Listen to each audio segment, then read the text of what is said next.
আমরা এখানে সমবেত হয়েছি। আজকে আমাদের কোনো সভা নেই, সভা আছে 19 তারিখে বিকেল 3টের সময় RSA ময়দানে। সেদিন পিসিআর ভাইপোর যত কুকীর্তি আছে সব হিসাব আমার কাছে আছে। আমি পিসি ভাইপোর কুকীর্তি আর এই রামনগরে কোলামুলের যে চোরগুলো আছে, ডাকাতগুলো আছে, যারা পায়খানা পর্যন্ত খায়, এদের হিসাবটা হবে 19 তারিখে 3টের সময় RSA ময়দানে।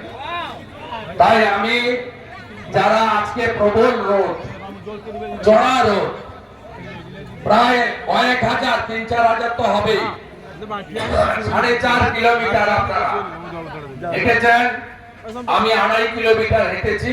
বালকবাড় থেকে আপনারা বেরিয়ে এসেছিলেন। আমি গোটা রাস্তা জুড়ে এই 3টে অঞ্চলে যেভাবে মানুষের সাড়া পেয়েছি, আশীর্বাদ পেয়েছি, তাতে আমি নিশ্চিত যে এই আসনে প্রবীণ নেতা শিশির অধিকারী মহোদয়ের তার যে চেয়ার, সেই চেয়ারে আপনারা একজন নরেন্দ্র মোদীজির শিষ্য বা সৈনিককে বসাবেন। তার নাম সৌমেন্দ্র অধিকারী। EVM 1 নম্বর এবং পদ্মফুল আছে। আর 4 তারিখে গণনাতেও 1 নম্বর হবে পদ্মফুল। কখনো 2 নম্বর কাটিতে হবে না। আমি রাজ্য কমিটির সদস্য তপন মাইতি, সভাপতি অরূপ দাস সহ প্রাক্তন বিধায়িকা বনশ্রী মাইতি সহ আমি সবাইকে যে কেন আপনারা নরেন্দ্র মোদীজিকে প্রধানমন্ত্রী করতে কাঁথি আসন থেকে ভারতীয় জনতা পার্টিকে জেতাবেন। আমি শুধু কয়েকটা তথ্য দিয়ে শেষ করব। আপনারা জানেন 543টাতে ভোট হচ্ছে। ইতিমধ্যে 380টা কেন্দ্রে ভোট শেষ হয়ে গেছে 4 দফাতে। গতকাল অমিত শাহজি বঙ্গের মাটিতে বলেছেন যে মোদীজির যে 270 দরকার তিনি ইতিমধ্যে পেয়ে গেছেন।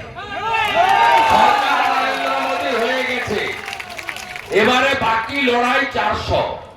এইবার 400-র জন্য আমরা 5ম, 6ষ্ঠ, 7ম দফাতে আর কয়েকটা দিন গরমে পরিশ্রম করব। গণদেবতা জনতা জনার্দনের দুয়ারে যাব, আমাদের সংকল্প পত্র বলবো, বিকশিত ভারতের কথা বলবো। এই নির্বাচন পঞ্চায়েত, পুরসভা, বিধানসভার নয়, দেশের নির্বাচন। দেশ সুরক্ষিত থাকলে আমি, আপনি, আমরা সবাই সুরক্ষিত থাকব। তাই মোদীজিকে আবার প্রধানমন্ত্রী করব, এই কথা বলবো। ইতিমধ্যে ভোট গণনার আগে বিজেপি 2টো আসন জিতেছে। গুজরাটের সুরাট, মধ্যপ্রদেশের ইন্দোর, আনকনটেস্টেড। MP 2 জন, এই প্রথম ভারতে 2টো আনকনটেস্টেড MP বিজেপি জিতেছে। কেউ প্রতিদ্বন্দ্বিতা করার লোক খুঁজে পাওয়া যায়নি। আমাদের যে মূল প্রতিদ্বন্দ্বী দল, তারা কত আসনে লড়ছে? তৃণমূল মানে চোরামূল, মানে তোলামূল, মানে পিসি ভাইপোর কোম্পানি, তারা মাত্র 45টাতে লড়ছে। দরকার সরকার গঠনের 272। এই নির্বাচনে তৃণমূলের কোনো ভূমিকা দেশে নেই। তাই ভোট নষ্ট করবেন না। এখানে তৃণমূলের একটাই কাজ, হিন্দু আর মুসলমান ভাগ করা। এই এলাকা বসন্তপুর, হলদিয়া 1-2, বাদিয়া, গোবরা, ওদিকে পদিমা 1-2, ওদিকে তালগাছাড়ি 1-2। এই বিস্তীর্ণ এলাকায় অনেক সংখ্যালঘু, বিশেষ করে বসন্তপুর, বাদিয়াতে বসবাস করেন।